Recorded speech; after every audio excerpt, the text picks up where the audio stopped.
Sa MRT-7 Depot sa Barangay Greater Lagro sa Quezon City, nakaparada at minemaintain ang 36 na 3-car train sets ng rail line.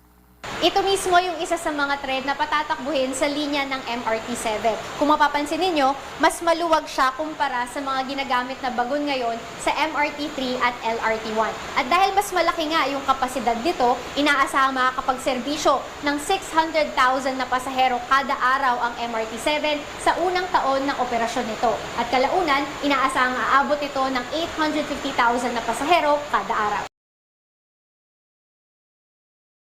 Report ni Floreto Fernandez. Floreto? Manipod July 14 ti dayto etawin ket nanayunan ti maysa nga baro akaso ti COVID-19 ditoy man kayan binggit.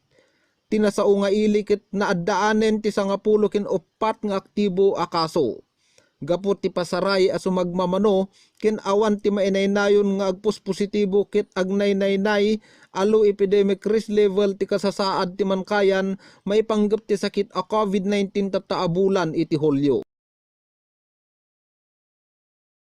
Sa usa ka ospital sa Davao City, gipagawas na ang mga pasyente sa kalsada dihang nasinati ang kusog nga linog. Sa kuha sa CCTV, nangatagak na ang display niining usa ka tindahan sa usa ka mall sa syudad atol sa kusog nga pagtayog.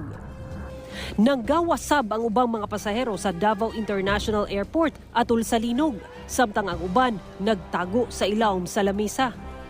Sa Davao Oriental, daw giduyan kining mga oxygen tank sa usa ka tindahan sa lungsod sa Lupon atol sa kusog nga linog,